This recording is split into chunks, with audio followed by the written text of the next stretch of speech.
Hello and welcome to the Vietnam-Taiwan talk show. I'm Ling Anh. And I'm Subin. Today we will be having a face-to-face conversation with scientists from Vietnam and an online video call with experts from Taiwan to understand more about the conflicts and balance between the economic development and the environmental sustainability.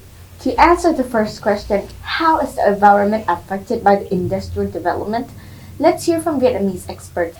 The Central Institute of Economic Management in recent years has issued warnings about the cost of environment in the economic development. There are three major types of environmental problems caused by economic growth, which are pollution, climate change, and resource depletion.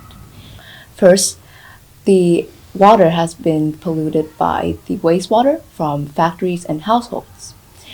Secondly, the air has been polluted by the exhaust fumes from factories and vehicles. Lastly, the land has been polluted by activities such as intensive breeding.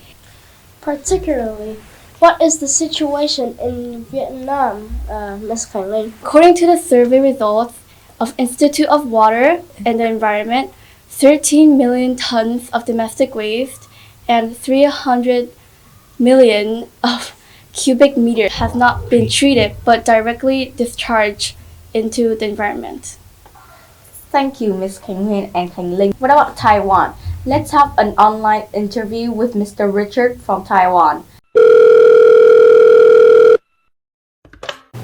Hi, I'm Richard. Actually, rapid industrialization has put Taiwan in a similar situation. 1/4 of Taiwan rivers are considered unsuitable for drinking and irrigation. In the past 20 years, the number of patients with lung cancer in Kaohsiung and Pingtung has increased greatly. As for our farmland, according to a 2019 report, 1,178 hectares of farmland sites were declared thus. Thank you, Mr. Richard, for your sharing. Now let's welcome Mr. Ding Phong, Mr. Tung Lam, and Mr. Sa Hung. Besides pollution, Mr. Ding Phong, can you tell us some more details about the climate change and the economy? There are some human activities that produce emissions, which causes the climate change. They are generating power, manufacturing goods, cutting down forests, using transportation, produce food, and powering buildings, and consuming too much. Thank you, Mr. Ding Phong. So the last problem we will be talking about is the resource depletion. Mr. Tung Lam? For poor, developing countries or transitioning countries like Vietnam, resources are one of the main drivers of growth. However, people are overexploiting resources. As a result, we are running out of water, coal, oil, natural gas. So the second question is, what can we do to create a sustainable world without hampering with the economic growth? What are your thoughts, Mr. Zhang? In Vietnam, I think we need to use more clean energy technology, and we need to use more fossil fuel more efficiently. Those are some solutions suggested by experts from Vietnam.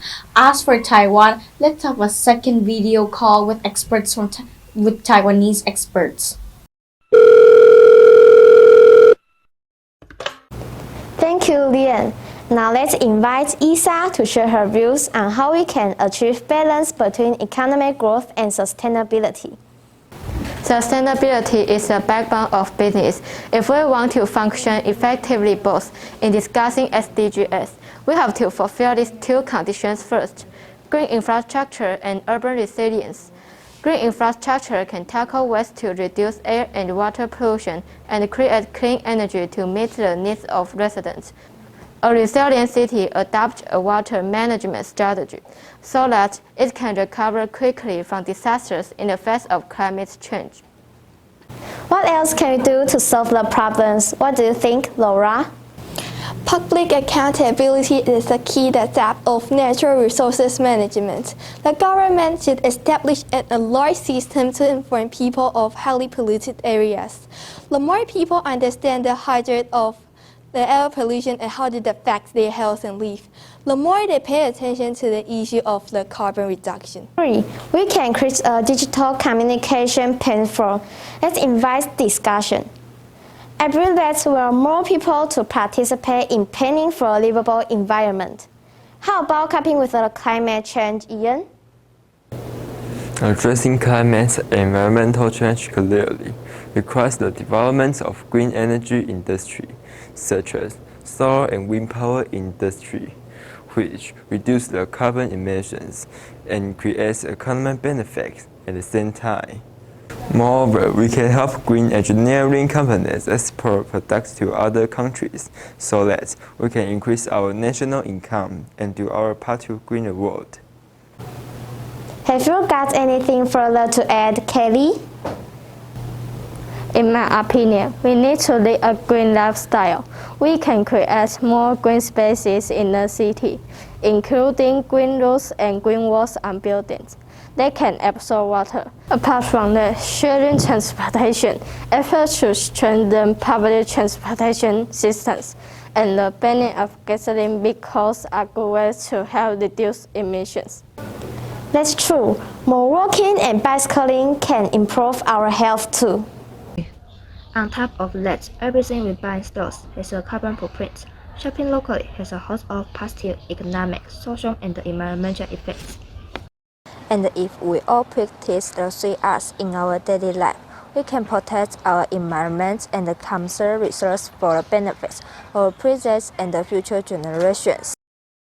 Customers who bring their own cup receive a discount of $5 on their drink at most of Taiwan's beverage shops starting July 1st. The policy is intended to cut the annual use of disposable cups 15% by 2023 and 25% by 2025.